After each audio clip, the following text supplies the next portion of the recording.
Amityville 3D, aka Amityville 3 The Demon. Oh boy, now we're in for some grade A crap. Not to start off on a technical note, but what the hell did the 3D process do to this movie? The film quality looks terrible. Everything is dreary, dark, kinda hard to see, and gray, and I can't imagine the 3D helped that much back in 1983. And of course, like the 3D movies back then, it was just really gimmicky and threw stuff at the camera. Hell, look at the goofy-ass poster of the claw coming out of a window. But hey, you can forgive these kind of things if the story is good, right? Ha! Amityville 3 is one of the most boring, half-hearted horror movies I've ever seen. I think the house is just as tired at this point and isn't even trying.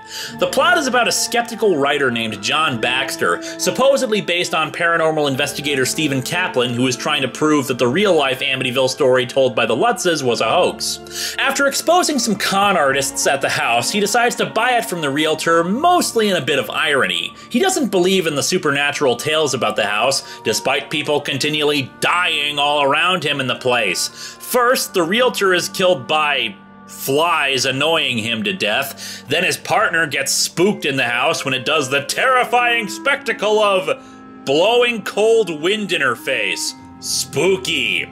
That same partner, after taking a closer look at photos she's taken of the house, sees a demonic face in the pictures and decides to bring them to John. Before a fly comes in and somehow sets the photos on fire, leading to her car crashing and her burning to death. But that's only after 55 minutes have passed. This movie takes its damn time and we have to sit through every dull second of it. John's daughter is also living in the house, despite the objections of her mother, who's divorced from John. She brings her friends over to the place, one of whom is played by a very young Meg Ryan. And despite this being a horror movie, Meg Ryan still acts in this as if she's in a romantic comedy, with the same smile slapped on her face through it all.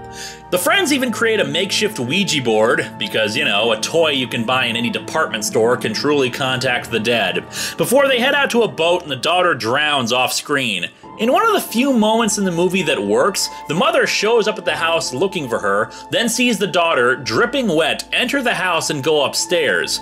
Mind you, because it doesn't lead to anything other than the mother going cuckoo for Cocoa Puffs, it just becomes yet another dull scene. It finally takes his daughter dying for John to realize, hey, something might be up here, and has his friend Elliot, who's a doctor of psychic research, show up with a team of scientists to go over the place and see what they can do. Naturally, this is the last 15 minutes of the movie, so really it's just setting up a whole bunch of bodies to get tossed around. What I find especially laughable about this sequence is that in the beginning, the con artists John was exposing were using very simple and silly special effects for their con. And the special effects in the actual movie look just as simple and silly. Oh, and apparently we're back to the first movie's idea of an evil well being the source of evil, except instead of being located in a red room, it's just under the normal floorboards of the basement and has dry ice in it. Elliot gets turned into Two-Face thanks to a demon in the well and gets pulled down into it while John and his ex-wife flee the house, everybody else getting killed by the house going nuts for no reason. And to add more to the what the hell of this movie, the house just blows up without any prompting.